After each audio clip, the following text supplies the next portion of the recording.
ঈদুল আজহার ছুটি প্রায় শেষ।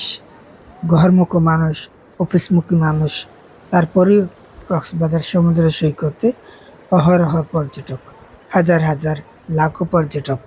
আপনারা দেখতে পাচ্ছেন কক্সবাজার সমুদ্র সৈকতে অনেক ধরনের দুর্ঘটনার মধ্য দিয়েও কক্সবাজারের পর্যটকের টইটম্বুর, যেখানে পর্যটকরা এসে আনন্দঘন মুহূর্তগুলো পার করছেন। কেউ সমুদ্রে গোসল করছেন, আবার কেউ ঘোড়ায় চড়ছেন, আবার কেউ জেট স্কিতে করে সাগরের গভীর থেকে চড়ে চলে আসছেন, আবার কেউ হেঁটে হেঁটে বন্ধুদের সাথে আড্ডা দিচ্ছেন। আর বিশেষ করে কক্সবাজার সমুদ্র সৈকত সুন্দর দেখতে, অপরূপ সাজে সেজেছে। গভীর সমুদ্র এবং সাগরের উত্থাল ঢেউ, অন্যদিকে বিশাল বিশাল দালান কোঠায় ভরা। এসব মিলিয়ে কক্সবাজারটি দেখার মতোই। অপরূপ সৌন্দর্যের এই কক্সবাজার দেখলে যেন মন জুড়ে যায়।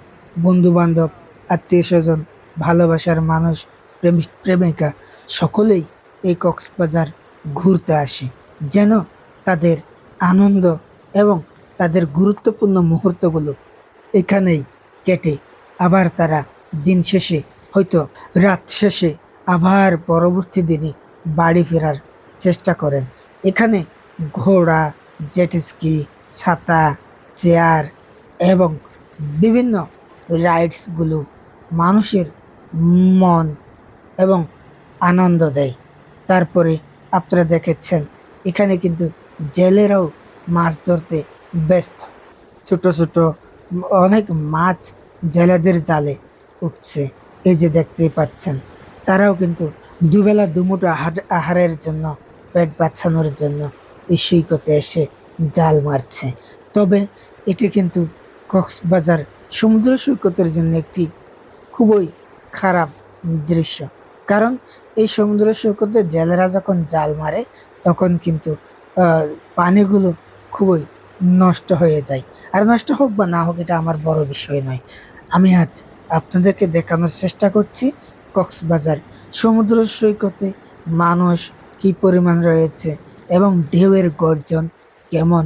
আর সব থেকে যে আনন্দের বিষয় সেটি হচ্ছে সমুদ্র সৈকতে যখন জোয়ারের পানি উচ্চতার দিকে চলে আসে, তখন সমুদ্রের ঢেউয়ের গর্জন কিন্তু বিশাল আকারের। পাহাড় সমান ঢেউগুলো দেখতে খুবই চমৎকার লাগে। তারপরেও কক্সবাজার সমুদ্র সৈকত অনেক বিনোদনের স্পট রয়েছে। সবগুলো মিলিয়ে কক্সবাজারটি আসলেই দেখার মতো, মানুষের উপভোগ করার মতো। এই কক্সবাজার সৈকতে সবকিছুই যেন আনন্দ দেওয়ার মতোই। কক্সবাজার যারা এসেছেন আনন্দ উপভোগ করে বাড়ি ফিরেছেন। তবে কিছু ক্ষেত্র অনেক করুণ হয়ে থাকে।